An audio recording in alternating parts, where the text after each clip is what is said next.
Hello student, welcome to Science Learning Gateway. Today we'll start the first chapter of class 10th NCERT Science, that is Chemical Reaction and Equation. This chapter is from chemistry and it contains 4 marks for your board exam. Okay, so today we will discuss this chapter in detail. I have covered all the topics given in the NCERT book. So no need to study from anywhere else. Only you have to listen to the video very carefully. This lesson is little lengthy, but students please keep patience and listen to the video carefully so that you will be thorough with this chapter. So let's start our first chapter of class 10th science, that is chemical reaction and equation. First we'll see the topics which we have to study in this chapter. The first what we'll study? First we'll study about the introduction, means what does this chemical reaction and equation tell us. Second is what is chemical reaction. We'll read about the chemical reaction. Next topic is chemical equation, how we have to write the chemical equation, how we have to balance the chemical equations, etc. Next is type of chemical reactions, means how many types of chemical reactions, with examples and definition we'll read that. Next topic is corrosion. What is corrosion, how we can prevent the corrosion, what are the examples of corrosion, those things we will read. And next topic is rancidity. In rancidity we'll read what is rancidity, how we can prevent rancidity, those things we'll read in that. Okay, so let's get started. Okay, the first topic is our introduction. In introduction, what we have to read? Most of the changes around us undergo different types of changes. Some changes can be temporary and no new substances are formed. Such changes are called physical changes. Example, melting of ice, melting of wax. You know there are two types of changes. One is physical change, another one is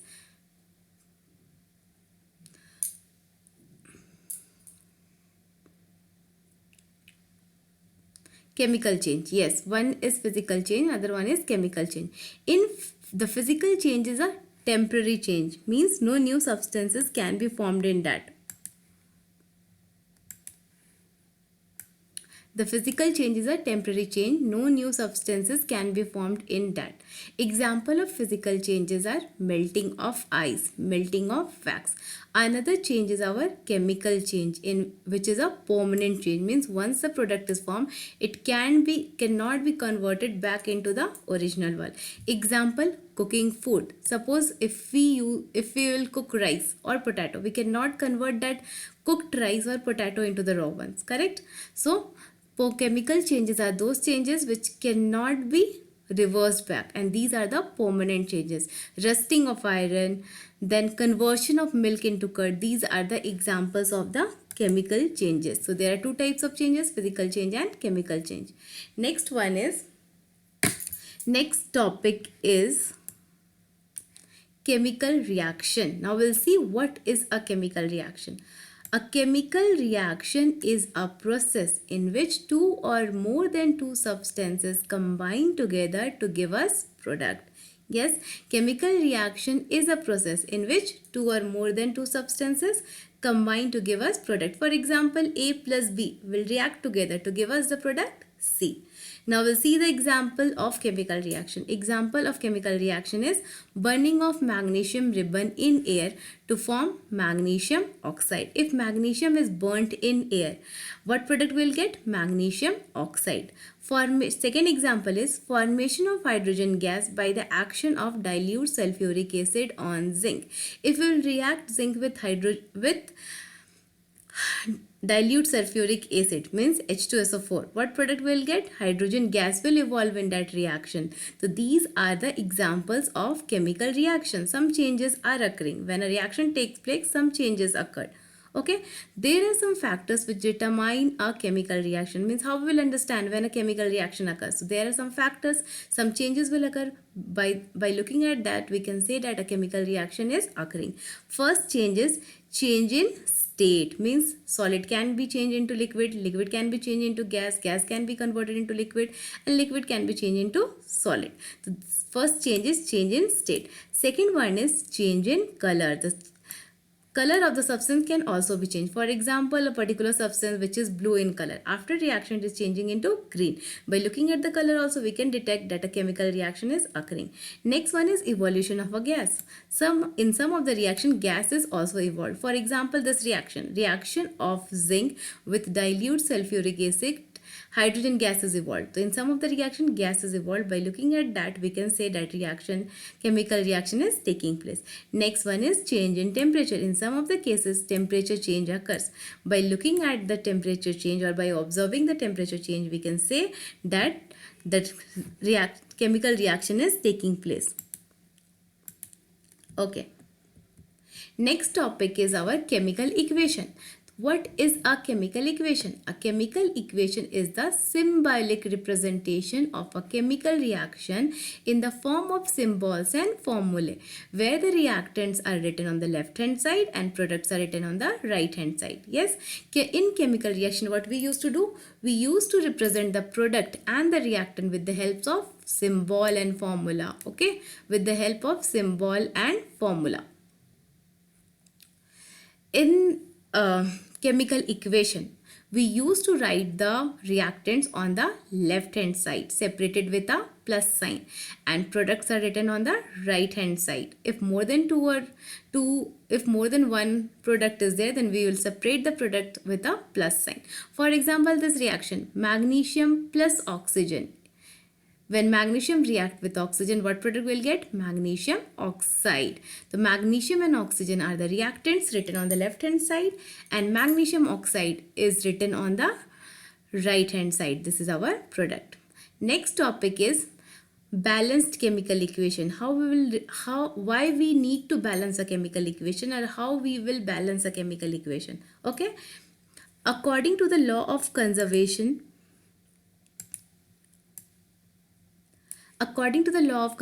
of mass, this you have read in your class 9th. Okay, this topic you have read in class 9. According to law of conservation of mass, what is the statement of law of conservation of mass? Mass can neither be created nor be destroyed in a chemical reaction.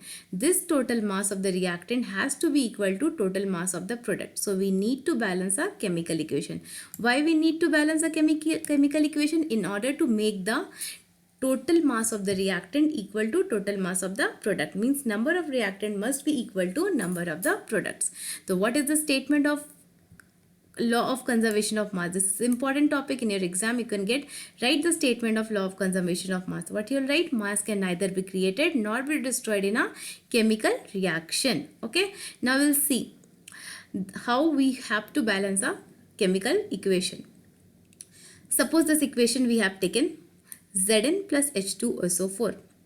Zn is the symbol of which element? Zinc. And H2SO4, this is which acid? Sulfuric acid. Okay, H2SO4 is sulfuric acid. When zinc react with sulfuric acid, H2SO4, what product will get? ZnSO4 plus H2. Okay, in this reaction what will happen? The bond between hydrogen and sulfur will break. Zinc will combine with sulfate ion SO4 minus and it will form ZnSO4, zinc sulfate, and hydrogen gas is evolved in this reaction. In this reaction we'll see how many zinc atoms are there in the left hand side.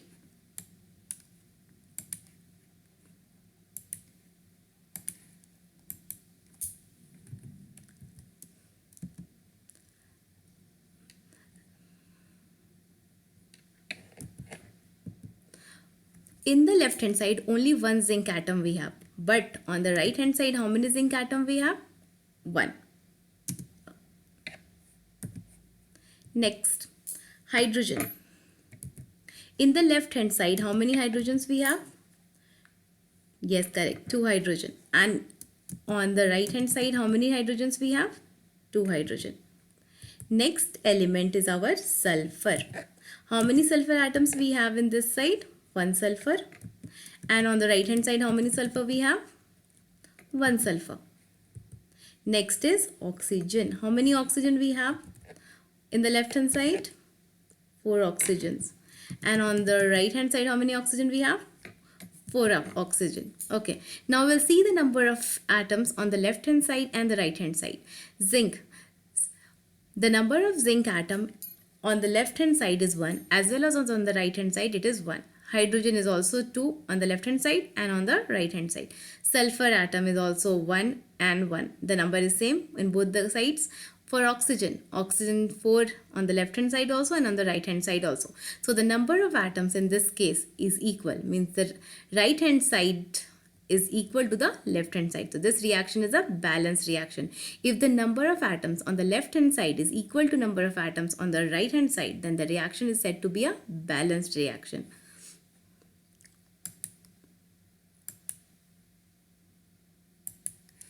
Okay, now we'll see an example of unbalanced reaction. So we'll look at this reaction. Fe plus H2O gives Fe3O4 plus H2. When iron will react with water, what product will get? Fe3O4 plus H2. In this reaction, we'll see this table.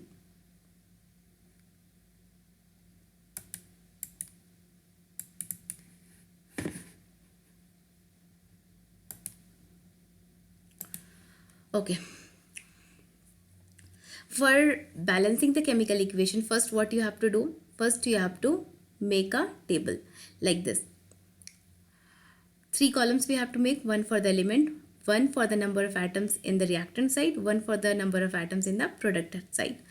We have 3 atoms in this case: iron, hydrogen and oxygen. 3 elements: hydrogen, iron, hydrogen and oxygen. First we'll write the number of iron on the left hand side, means on the reactant side. How many number of atoms we have in the reactant side? Only 1. Likewise for hydrogen, we'll write the number of atoms on the left hand side. How many number of atoms we have on the left hand side? 2 for hydrogen. And for oxygen, how many number of atoms we have? Only 1. Okay. Likewise for product side, means for the right hand side we'll write. How many number of atoms for iron we have? 3. Okay.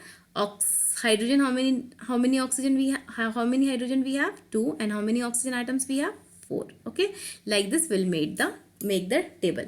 After that we'll see which element contains the maximum number of atoms. Okay. From this example we can see oxygen contains the maximum number of atoms, whether it can be on the left hand side or on the right hand side. Okay. So oxygen contains the maximum number of atoms, that is 4. So first we need to balance this oxygen. Okay. So this side we have 4 oxygen. So we have to make on the left hand side also oxygen to be 4. So what we'll do? We'll put 4 on this side. Okay. So now oxygen became 4 this side also and this side also. But the number of hydrogen increases this side. 4 into 2. 8 hydrogen this side. So we have to make this side also hydrogen number equal to 8. So we have to multiply this H2 with 4.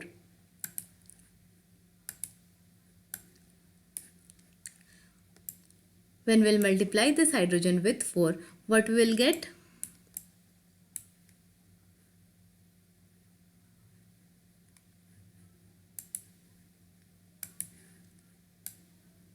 When we'll multiply this hydrogen with 4, we'll get 8 hydrogen this side again.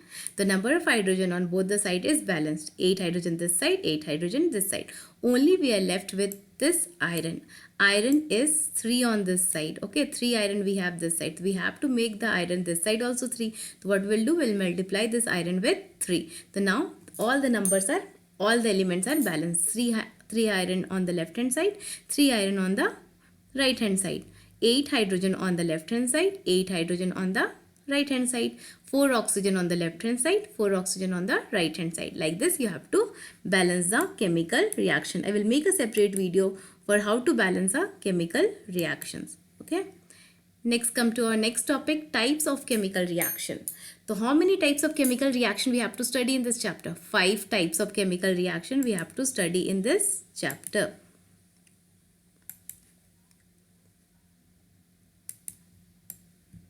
Okay, 5 types of chemical reaction we have to study in this chapter. First one is combination reaction.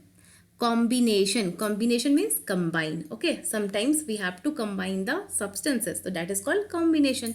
In combination reaction, what we have to study? What is the definition of combination reaction? In combination reaction, two or more than two reactants react to give a single product. Means in combination reaction, two or more than two substances can combine to give a single product. You have to remember that in combination reaction we will get a single product. For example, calcium oxide CaO, which is also known as quicklime, it will combine with water. We have two reactants this side. One is our calcium oxide and another one is water, H2O. These two substances will combine to give us calcium hydroxide CaOH whole 2, which is also known as slaked lime. Plus heat is evolved in this reaction. Okay, in this reaction heat is evolved. For example, if you want to understand this one, suppose A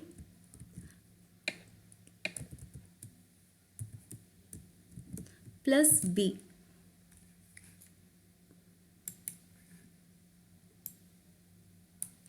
give us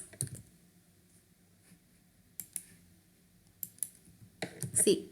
Suppose this is the common form of a combination reaction.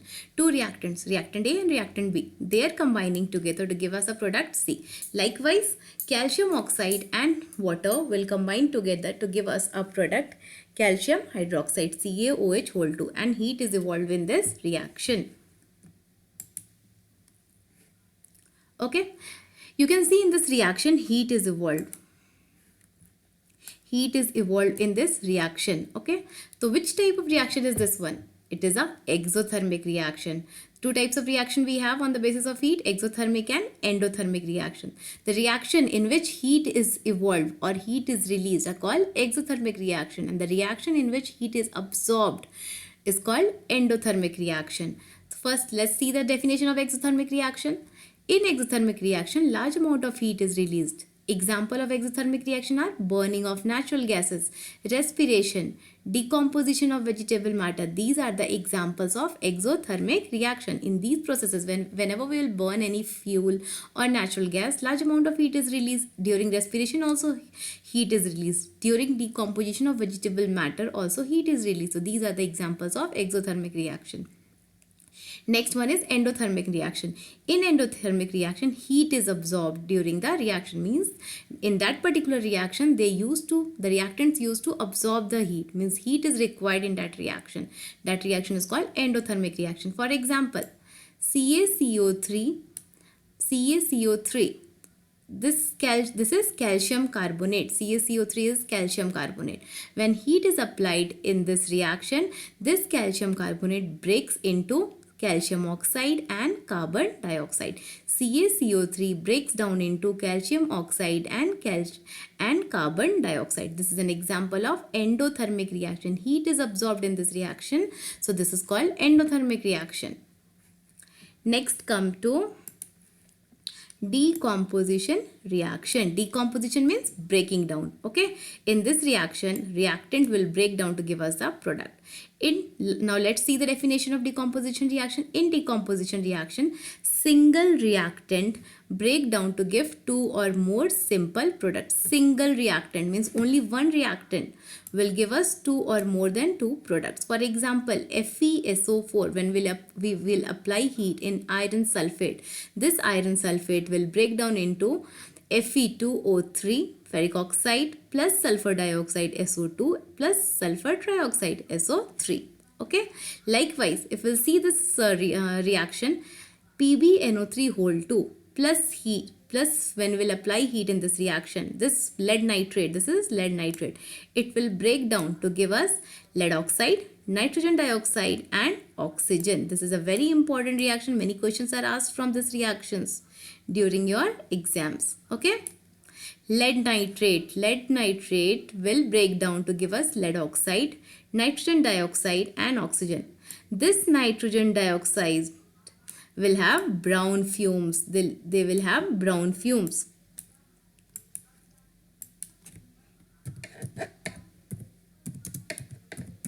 They will have brown fumes. Brown gases will evolve because of this nitrogen dioxide. In your exam, you can get name the brown, which gas is evolved as brown color. Okay, so you have to name that gas as nitrogen dioxide. This reaction is very important. Lead nitrate will give you lead oxide, PbO, nitrogen dioxide, brown fumes, and oxygen. The brown fumes is because of this nitrogen dioxide.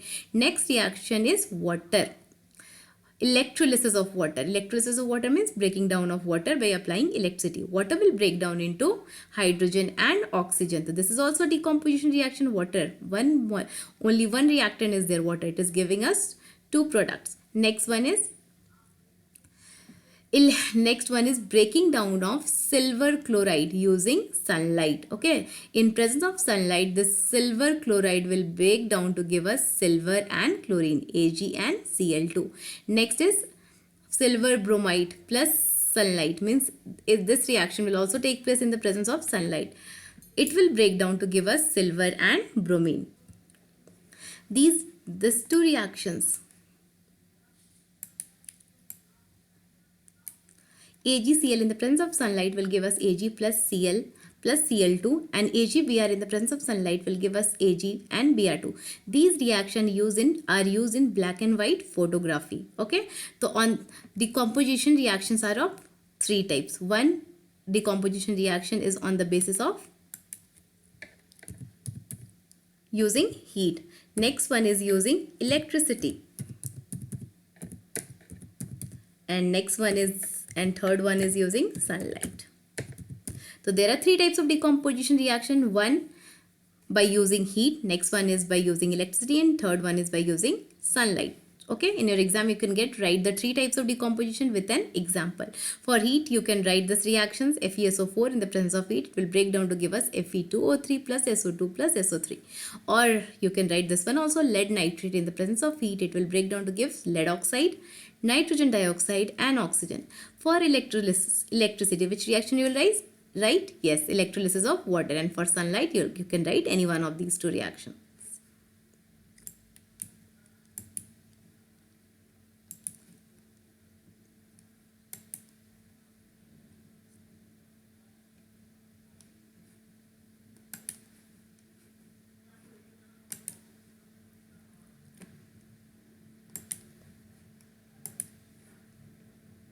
Third reaction is displacement reaction. Displacement means exchanging of places will take place. Exchange of places will take place. In displacement reaction, a more reactive element displaces a less reactive element from its compound. Both metals and non-metals take part in displacement reaction. Okay, so what happens in displacement reaction? A more reactive metal will displace a less reactive metal. Okay, the more reactive metal will take the place of the less reactive metal in the reaction. This reaction metals can also participate in this reaction, and non-metals can also participate. Now we'll see the example. Iron and lead displaces copper from its salt solution. We'll see this reaction.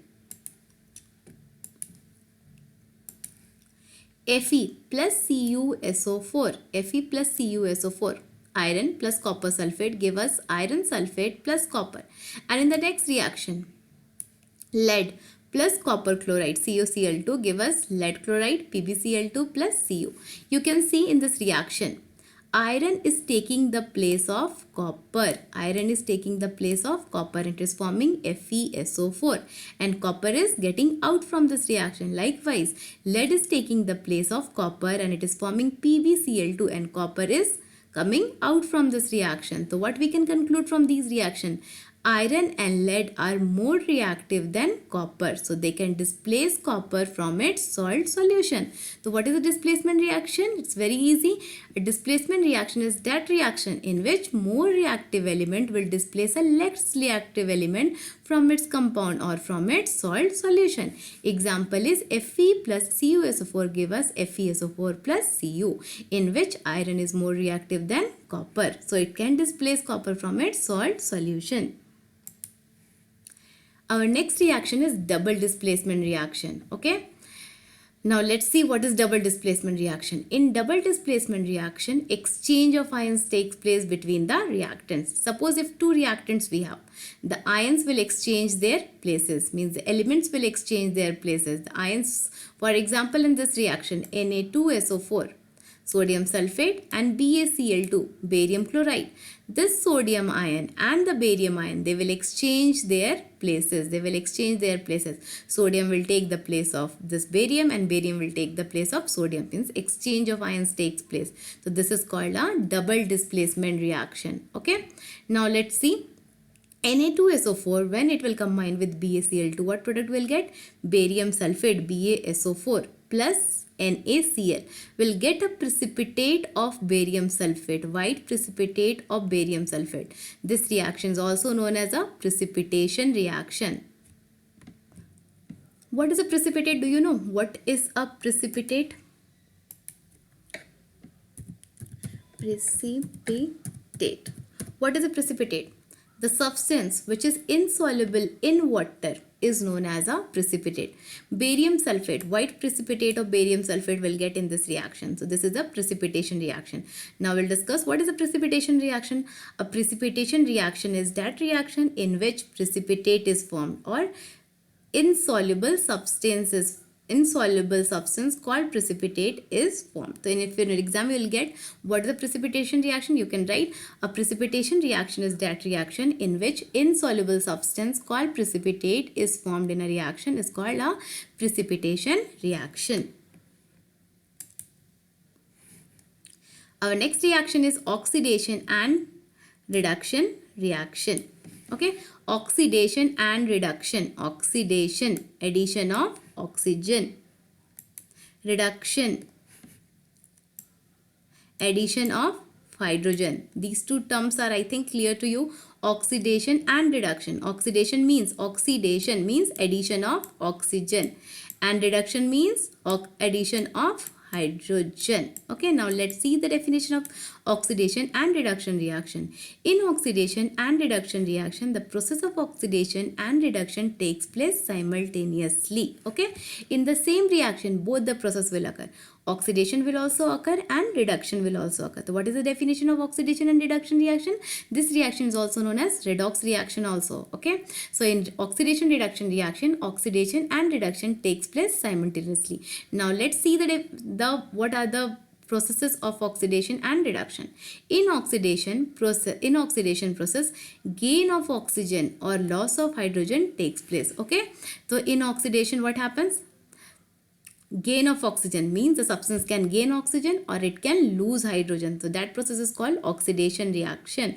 In oxidation, addition of hydrogen takes place and loss of hydrogen takes place. Next one is reduction. In reduction reaction, loss of hydrogen and gain of oxygen takes place.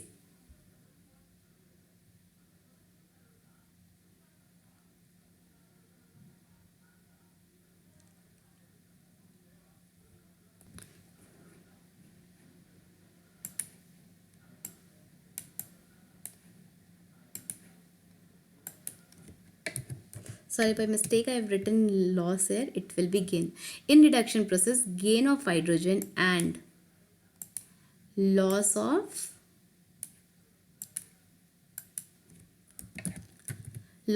oxygen takes place. Okay, so the reduction process is that process in which gain of hydrogen and loss of oxygen takes place. Now we'll see this reaction. Copper oxide plus hydrogen gives Cu plus H2O.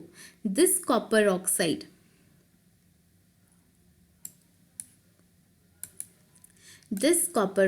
it is changing into Cu, means loss of oxygen is taking place. Loss of oxygen, copper is losing oxygen. So which process is this one?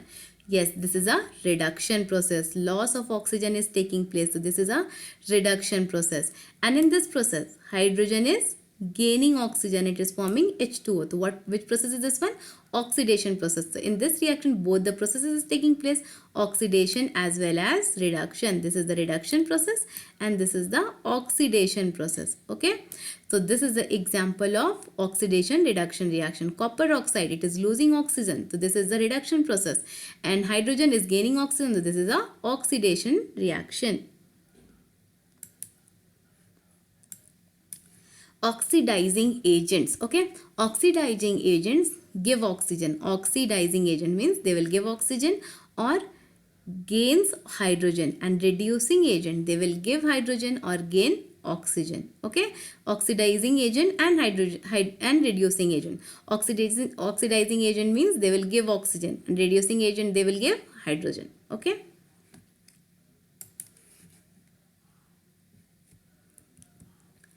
Now let's come to the last topic of this chapter, that is corrosion. Last two topics we have to study in this chapter, that is corrosion and rancidity. So what is corrosion? You all know that metals have a very shining surface. They used to shine, okay? But after some time, the metal loses its luster. Its shine becomes very dull. It loses its luster. Why? When it comes in contact with moisture or water, its surface become corroded. They have got a very rough surface or a coating of brown flaky substance called rust and all. So they loses its shine and luster.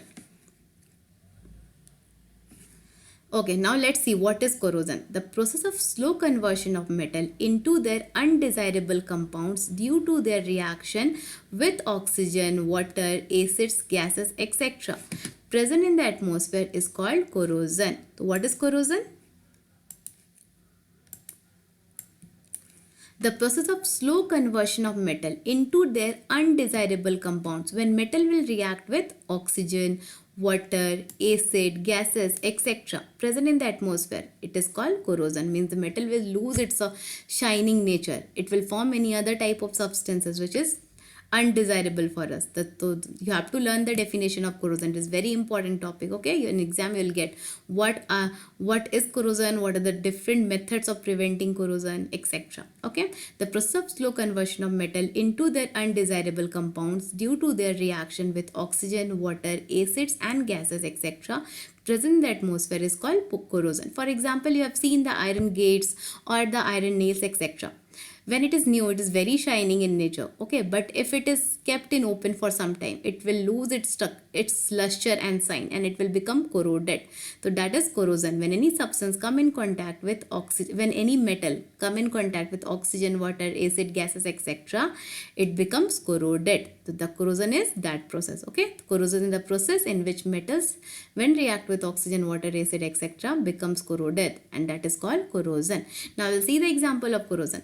Black coating on silver, green coating on copper, reddish brown coating on iron. You have seen silver, when it is new, it is very shining in nature, but after some time silver, it loses its shining appearance and it will become black when it comes in contact with oxygen, water, etc. Okay, likewise copper metal or copper vessels you have seen at your homes.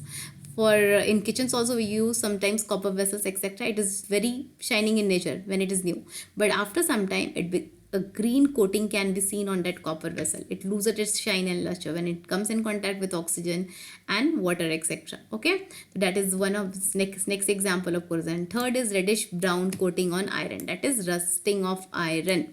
When iron gets a reddish brown coating on its surface, it becomes corroded, and that process is called rusting. So there are three examples of corrosion. One is black coating on silver, green coating on copper, and reddish brown coating on iron. Now we'll see what is rusting. In your exam sometime you'll get question what is rusting. Iron react with oxygen and moisture and form a red brown substance called rust. We all know iron, when it reacts with water and moisture, its surface becomes corroded. No more shining, no more smooth surface. Okay, it becomes rusted, and that brown substance is called rust. Okay, now we'll see what are the different methods of preventing corrosion. In your exam, you'll get write the different methods of preventing corrosion. Okay, so what are the different methods? Corrosion can be prevented by oiling, by applying oil. We can prevent corrosion by greasing, means by applying grease, by painting, by doing paint on that substance. Next is galvanization. So what do you understand by the word galvanization? Galvanization is a process in which a layer of zinc is coated on the surface of the metal. Okay, the metal is protected by applying a coating of zinc. What is galvanization? In galvanization, the metal is protected by applying a coating of zinc. Okay, these are the different methods of preventing corrosion: by oiling, by painting, by greasing, by galvanization.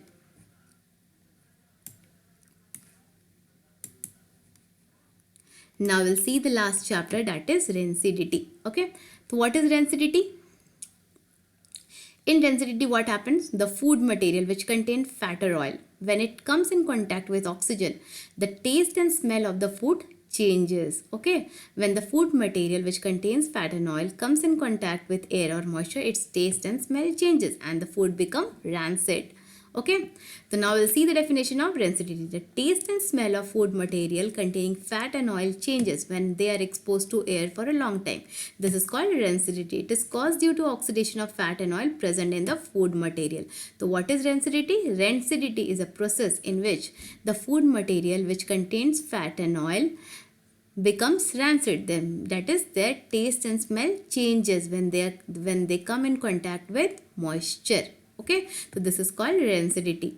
The taste and smell of food containing fat and oil changes when they are exposed to air for a long time. This is called rancidity. So this is the definition of rancidity. Okay, next one is how rancidity can be prevented. Okay, there are three methods of preventing rancidity. First is adding antioxidant. Okay, adding antioxidant. Next one is keeping the food in the airtight container, and next third one is flushing with nitrogen.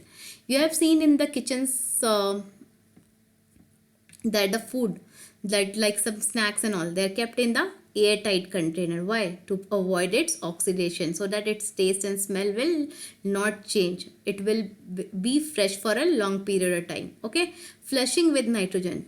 You all have the chips, okay, like Lay's and all. Lay's, Uncle Chips, and different types of snacks and all. You all have seen that inside the packets of the chips, some gases are filled. Do you know which gas is present inside that chips packets? Nitrogen gas. Okay, why this nitrogen gas is present inside the chips packet? Why the chips packets are flushed with nitrogen gas? The chips packets are flushed with nitrogen gas in order to prevent the oxidation of the chips. Okay, if nitrogen is present inside the chips packet, the oxidation of the chips will be prevented. The chips will be fresh for a longer period of time. Okay, so sometimes you'll get a question why the packets of chips are flushed with nitrogen, or why the chips packets are flushed with nitrogen. So what you have to write, nitrogen gas is an antioxidant. It will prevent the oxidation of food or the chips present inside the packet, so it is flushed with nitrogen. So what is the definition of rancidity? The taste and smell of food material containing fat and oil changes when they are exposed to air for a long time. This is called rancidity. How we can prevent rancidity? Only two questions can be asked from this topic. Rancidity can be prevented by adding an antioxidant, by keeping the food in the airtight container, and flushing with nitrogens. Okay.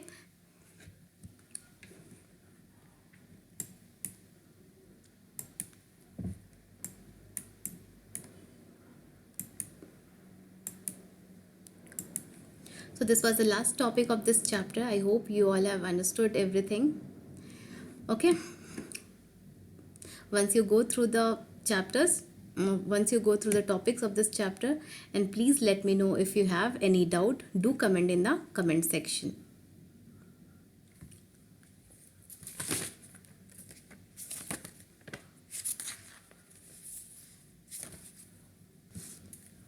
We have completed this chapter. We will discuss the question answers of this chapter in another video. Once again, go through the topic. If you have any doubt, do comment in the comment box. I will clear your doubt. In the next video, we will discuss acid, bases and salt. Our next chapter will be acid, bases and salt. So please students, like and subscribe my channel in order to get the latest updates. Okay, we'll discuss each and every chapter in detail along with the question answers. We'll discuss the question answers as well, so that you will not get any problem. Okay, please share this video with your friends also, and please like and subscribe. Thank you for watching.